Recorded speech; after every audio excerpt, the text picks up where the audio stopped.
Hello friends, कल के lecture में हमने जीरोथ लॉ ऑफ थर्मोडायनेमिक्स तक देख लिया था। आज हम पढ़ने वाले हैं that is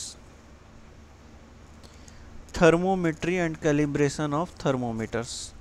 thermometry and calibration of thermometer, ठीक है। तो चलिए देखते हैं थर्मोमेट्री क्या होता है। अभी तक जो हमने पढ़ा था, सिस्टम स्टेट पढ़ा था, सिस्टम पढ़ा था, यूनिवर्स पढ़ा था, ये बेसिक डेफिनेशंस पढ़ी थी। उसके बाद हमने जीरोथ लॉ ऑफ थर्मोडायनेमिक्स पढ़ा था। वहाँ से मैंने आपको ये बताया था कि zeroth law of thermodynamics is basis for temperature measurement. अब थर्मोमेट्री की बात हम करेंगे। देखो, थर्मोमेट्री एक ऐसा साइंस है ना, जैसे अगर टेम्परेचर की बात करें तो उसको फीलिंग के बेसिस पे आप नहीं ले सकते हो। उसको मेजर करने के लिए कोई ना कोई एक ऐसा हमारे पास मेजरेबल क्वांटिफाइड यूनिट होना चाहिए, कोई ऐसी प्रॉपर्टी होनी चाहिए जिसके थ्रू हम मेजर कर सकें। तो thermometry is basically identifying the properties of the materials which can be directly related to the temperature measurement and thus temperature can be measured। ठीक है, तो चलिए देखते हैं थर्मोमेट्री में कौन कौन से तरीके डेवलप किए गए, क्या क्या प्रॉपर्टीज आइडेंटिफाई की गई for measuring the property of the for measuring the temperature of the material. तो पहली जो प्रॉपर्टी आती है, जो पहला तरीका आया, that is thermistor. Thermistor thermistor ये थर्मिस्टर कह लें, या आप इसको दूसरी भाषा में आप ये भी कह सकते हो रेजिस्टेंस। देखो, थर्म और रेजिस्टर मिल के बना हुआ है। आप इसको रेजिस्टेंस थर्मोमीटर भी कह सकते हो, रेजिस्टेंस थर्मोमीटर भी कह सकते हो। अब ये थर्मिस्टर क्या होता है, कैसे होता है, उसको समझने के लिए सबसे पहले हमको बैलेंस्ड व्हीटस्टोन ब्रिज, जो आपने काफ़ी पहले अपने 11th-12th में पढ़ा होगा, उसके बारे में हमें पढ़ना होगा।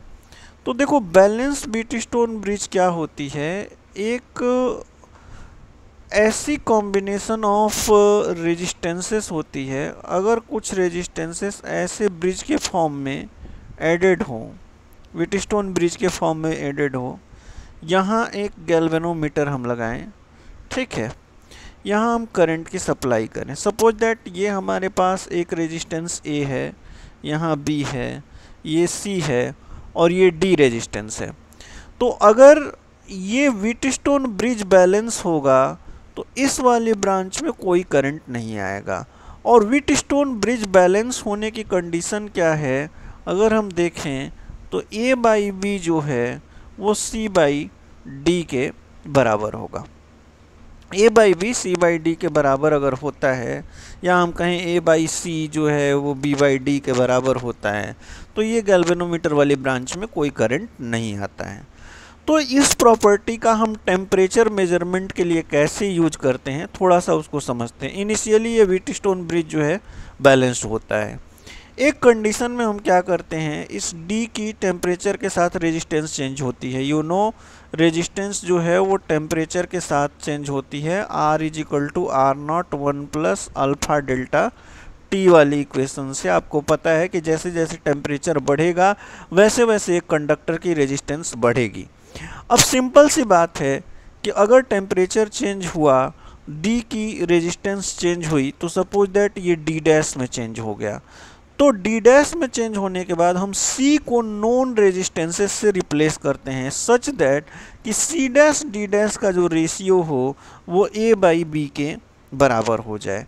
और इस इक्वेशन की हेल्प से हम यहाँ पे डी डैश की वैल्यू को डिटरमाइन कर लेते हैं, और ये डी डैश कितना चेंज हुआ वो रिलेट करता है इस इक्वेशन से, वो इस इक्वेशन से रिलेट करता है, और हमको टेम्परेचर चेंज का अनुमान हो जाता है।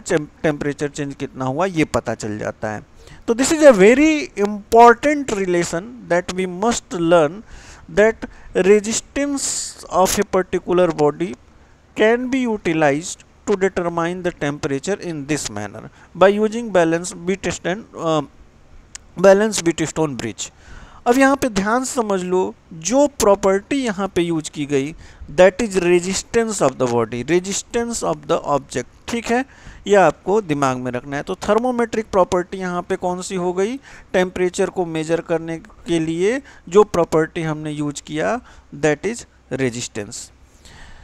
सेकंड जो तरीका आया दैट इज थर्मोकपल्स। थर्मोकपल्स ये क्या होते हैं, थर्मोकपल्स क्या होते हैं, चलिए उसको भी समझ लेते हैं।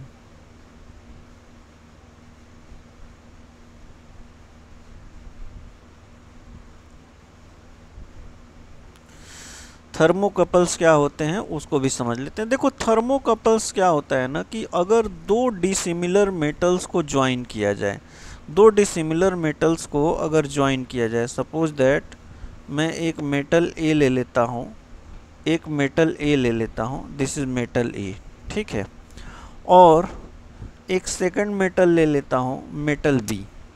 इन दोनों मेटल्स को मैंने ज्वाइन कर दिया, इन दोनों को ज्वाइन कर दिया, तो जो ये पॉइंट आपको दिखाई दे रहा है, ये जो पॉइंट दिखाई दे रहा है इसको बोला जाता है जंक्शन। अगर इस जंक्शन के टेम्परेचर को ध्यान समझ लो, इस जंक्शन के टेम्परेचर को अगर चेंज किया जाए, मतलब सपोज दैट इस टेम्परेचर को हम डिक्रीज कर रहे हैं, इस टेम्परेचर को हम इंक्रीज कर रहे हैं, मतलब अगर both junctions are at different temperature, अगर अलग अलग टेम्परेचर पे रहेंगे तो क्या होगा कि इसमें एक ईएमएफ आएगा according to Seebeck effect. Seebeck effect के अकॉर्डिंग, सीबैक इफेक्ट के अकॉर्डिंग क्या आएगा, यहाँ पे एक ईएमएफ आएगा, and that EMF is proportional to temperature difference between the junctions, temperature difference between the junction. तो एक बात क्लियर हो गई कि यहाँ पे जो प्रॉपर्टी हम यूज करने वाले हैं टेम्परेचर को मेजर करने के लिए वो हो गया ईएमएफ। तो ये थर्मोकपल्स का यूज होता है। तो हमने दो पढ़ लिया, थर्मिस्टर पढ़ लिया और थर्मोकपल्स पढ़ लिए। नेक्स्ट जो प्रॉपर्टी, नेक्स्ट जो तरीका निकाला गया that is constant volume, constant volume gas thermometer, constant volume gas thermometer. अब इसको, इससे टेम्परेचर कैसे मेजर किया जाएगा, तो अगर हम किसी आइडियल गैस की बात करें तो गे-लुसेक्स लॉ के अनुसार अगर कांस्टेंट वॉल्यूम है तो pressure is directly proportional to temperature, pressure is directly proportional to temperature. अगर मैं यहाँ पे एक छोटी सी इक्वेशन लिखूँ, ये के एक कांस्टेंट ले लूँ तो ये कुछ ऐसा हो जाएगा। अब आप देखो P1 upon P1 is equal to के T1, P2 is equal to के T2। तो एक सिंपल सी बात समझ में आई कि अगर मैं इन दोनों इक्वेशन को डिवाइड करके अरेंज करूं तो P1 upon T1 is equal to P2 upon T2। तो एक क्लियर कट है कि जितना टेम्परेचर, अगर मैं एक कंटेनर ले लूं, सपोज दैट ये कंटेनर, इसका वॉल्यूम फिक्स है, इसके अंदर कोई गैस है, अब उस गैस के हम टेम्परेचर चेंज कर रहे हैं, वॉल्यूम फिक्स है, तो यहाँ उसके प्रेशर को मेजर करने के लिए हमने एक प्रेशर गॉज लगा दिया। तो जितना इसके प्रेशर में चेंज आएगा that will be proportional to the temperature, ये प्रोपोर्शनल होगा उस ऑब्जेक्ट के टेम्परेचर चेंज के। तो ये जो प्रॉपर्टी यहाँ पे यूज की जा रही है दैट इज प्रेशर, लेकिन नाम क्या है इसका, इसका नाम है constant volume gas thermometer, constant volume gas thermometer. ये बहुत ही ज़्यादा दिमाग में रखने वाली बात है कि नाम है कांस्टेंट वॉल्यूम गैस थर्मोमीटर, लेकिन जो प्रॉपर्टी यहाँ पे यूज होगी दैट इज प्रेशर। नेक्स्ट आता है that is constant pressure gas thermometer, constant pressure gas thermometer. ये कांस्टेंट प्रेशर गैस थर्मोमीटर क्या होता है इसके बारे में देखेंगे। कांस्टेंट प्रेशर गैस थर्मोमीटर क्या होता है, कांस्टेंट प्रेशर गैस थर्मोमीटर में आप प्रेशर को कांस्टेंट कर देते हो। तो पता है कि जब हम चार्ल्स लॉ को स्टडी करते हैं तो कांस्टेंट प्रेशर पे volume is directly proportional to temperature. तो फिर से सेम कहानी चलेगी कि volume is directly proportional to temperature, यानी V1/T1 is equal to V2/T2। ठीक है, तो यहाँ पे कांस्टेंट प्रेशर गैस थर्मोमीटर में जो प्रॉपर्टी यूज होगी that is volume of that gas. और ये ध्यान रखना कि ये आइडियल प्रॉपर्टी ऑफ गैस को मान के बनाया गया है। तो ये दोनों ही, चाहे कांस्टेंट वॉल्यूम थर्मोमीटर हो, गैस थर्मोमीटर हो, चाहे कांस्टेंट प्रेशर गैस थर्मोमीटर हो, दोनों ही इंडिपेंडेंट ऑफ मटेरियल होते हैं। चाहे आप उसमें ऑक्सीजन यूज करो, चाहे नाइट्रोजन यूज करो, चाहे एयर यूज करो, अगर आइडियल प्रॉपर्टी को फॉलो कर रहे हैं तो they are independent of the material. ये एक हमारा पोर्शन इसमें हो गया। अब दूसरा आता है टेम्परेचर से मेज़रमेंट की बात। तो टेम्परेचर मेज़रमेंट के लिए हमने डिफरेंट स्केल्स डेवलप किए हुए हैं। जो मोस्ट वाइडली यूज्ड स्केल्स हैं that is degree Celsius and Fahrenheit, and kelvin scale is the absolute scale. तो चलिए सबसे पहले हम देख लेते हैं डिग्री सेल्सियस। डिग्री सेल्सियस में क्या किया गया कि 0 degree ice point of water and 100 degree मान लिया गया boiling point, steam point of the water. इसके बीच के पार्ट को इक्वली 100 पार्ट्स में डिवाइड कर दिया गया। 1 डिग्री, 2 डिग्री, 3 डिग्री ऐसे करके कर दिया गया। नेक्स्ट आता है, ये डिग्री सेल्सियस की मैं बात कर रहा हूँ। दूसरी स्केल आती है फ़ारेनहाइट। तो फ़ारेनहाइट में क्या किया गया, 32 डिग्री फ़ारेनहाइट पे ये आइस पॉइंट ऑफ वाटर है, और 212 डिग्री फ़ारेनहाइट पे ये हमारे पास that is steam point of the water है। इन दोनों के बीच में अगर मुझे रिलेशन निकालना हो तो इस पे लाई करने वाले टेम्परेचर को मैं TC लिख लेता हूँ, इस पे लाई करने वाले टेम्परेचर को मैं TF लिख लेता हूँ। तो आपको याद रखना चाहिए कि दोनों ही केसेस में TC - 0 upon 100 - 0 is equal to TF - 32 divided by 212 - 32। ये आपका यहाँ से इस रिलेशन का अगर आप यूज करेंगे तो you will be able to convert the degree Celsius temperature into Fahrenheit और Fahrenheit into degree Celsius.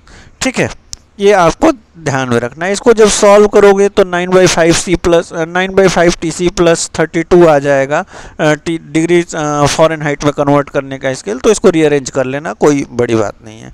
Next आता है केल्विन एब्सोल्यूट स्केल। वो आपको पता होना चाहिए कि डिग्री सेल्सियस में अगर आप 273.16 ऐड करोगे तो you will get the kelvin value of that particular temperature. तो इस तरीके से ये तीनों जो स्केल्स हैं वो आपस में इंटर रिलेटेड हो जाती हैं। तो आपने यहाँ पे 3 स्केल्स देखी, एक डिग्री सेल्सियस देखा, एक फ़ारेनहाइट देखा, और एक आपने केल्विन देखा। यहाँ पे एकदम क्लियर रखना है कि तीनों अलग अलग यूनिट्स ऑफ मेजरमेंट हैं और कुछ नहीं है। जो तरीका है वो यही है कि 0 डिग्री स्टीम पॉइंट और आइस पॉइंट को रेफरेंस मान के इसको बनाया गया है। ये जो केल्विन स्केल है ये एब्सोल्यूट 0 को रेफरेंस मान के बनाई गई है, इसलिए यहाँ पे 0 डिग्री जो है वो 273.16 डिग्री के बराबर हो जाता है। फिर हम प्लस करके ऐड करते हैं तो केल्विन में कन्वर्ट होता है। तो ये आपको दिमाग में रखना है। अब एक और टॉपिक आता है दैट इज़ कैलिब्रेशन।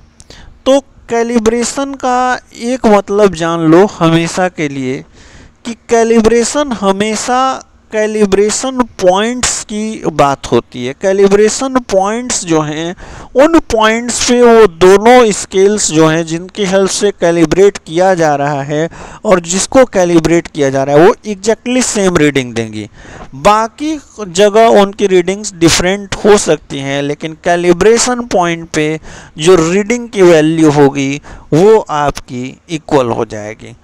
तो इस तरीके से हमारा एक basic introduction of thermodynamics complete हुआ, जिसमें कि हमने ये कुछ बेसिक डेफिनीशन पढ़ी, सिस्टम क्या होता है, सराउंडिंग क्या होता है, यूनिवर्स क्या होता है। फिर हमने समझा कि इनके साथ कौन कौन सी प्रॉपर्टीज एसोसिएट हो सकती हैं, टाइप्स ऑफ प्रॉपर्टीज़ क्या हो सकती हैं, एक्सटेंसिव इंटेंसिव प्रॉपर्टी हमने पढ़ी। फिर उसके बाद हमने आपको सिस्टम के बाद में प्रॉपर्टीज़ बताई। प्रॉपर्टीज़ के बाद मैंने सिस्टम की कुछ जैसे टाइप्स ऑफ सिस्टम बताया कि क्लोज सिस्टम होता है, ओपन सिस्टम होता है, आइसोलेटेड सिस्टम होता है। नेक्स्ट आपको मैंने स्टेट बताया, प्रोसेस बताया, टाइप्स ऑफ प्रोसेस बताया। Then we have entered into thermometry and measurement of temperature. Next lecture में मैं आपको थर्मोडायनेमिक वर्क के बारे में बताऊंगा, जो कि बहुत ही इंपॉर्टेंट लेक्चर होने वाला है फॉर डिफरेंट प्रोसेसेस। तो अगर आपको थर्मोडायनेमिक्स के बारे में डिटेल में जानना है, डेप्थ में जानना है, तो लेक्चर को अटेंड करते रहिए, चीज़ें आपको समझ में आती रहेंगी और वेरी सिंप्लीफाइड लैंग्वेज में, कोई भी ये नहीं होने वाला है। अगर कहीं नहीं समझ में आता है तो आप कमेंट कर दीजिए, I will give you the solution. Thank you.